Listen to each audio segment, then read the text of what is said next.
अस्सलाम वालेकुम, मेरा नाम है डॉक्टर सैयद फ़राज़ इकबाल। उम्मीद है आप लोग खैरियत से होंगे।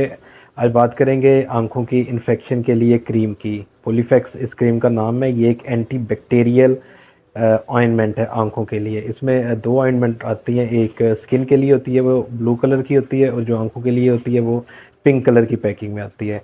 ये आँखों की इन्फेक्शन के लिए यूज़ होती है। कौन-कौन सी इन्फेक्शन? आँख की झिल्ली की इन्फेक्शन, ये जो हमारी होती हैं पलक भवें होती हैं, इनकी इन्फेक्शन। उसके साथ साथ अगर कोई बच्चे ने ज़मीन पे हाथ लगाए हैं, गंदे हाथ हैं वो आंखों पे लगाए हैं, उस इन्फेक्शन के लिए आंखों में एक स्टाई निकल आती है, छोटी सी फिंसी आंखों के फोटो पे, उसके लिए ये यूज़ होती है। अब ये ड्रॉप्स जो हैं वो यूज़ करने चाहिए या क्रीम यूज़ करनी चाहिए? तो क्रीम जो है वो ज़्यादा बेटर होती है इस ड्रॉप्स की निस्बत, क्योंकि ये आंखों में ज़्यादा देर रहती है। और दूसरा, ये आंखों में एक ग्रीसी सी टच दे देती है, जिससे आंखों में फ्रिक्शन नहीं होती। अगर आंखें ड्राई हो जाएं, ड्राइनेस ऑफ आइज़, उससे भी ये बचाती है।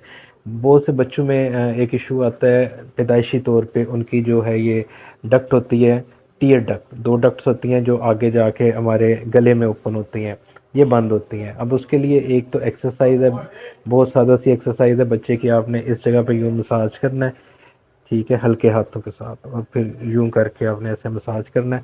और अगर वो उसकी आंखों में पानी आ रहा है ज़्यादा, और वो आंखें चिपकी हुई होती हैं सुबह के टाइम, और उनमें येलो कलर की सिक्रीशन, मतलब येलो कलर का मादा हो जिससे वो चिपकी हो, तो फिर वो इन्फेक्शन है। फिर उस हालत में आप ये पोलीफेक्स क्रीम यूज़ कर सकते हैं, जिससे उसको जो है रिलीफ मिलेगा। बाकी आप उसको मसाज करें और कोई भी किसी भी हल्की गर्म चीज़ से उसकी इस जगह की टकोर कर दें।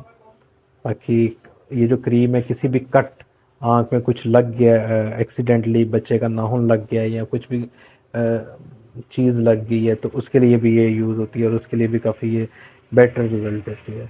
बाकी दुआओं में याद रखिएगा। अल्लाह हाफ़िज़।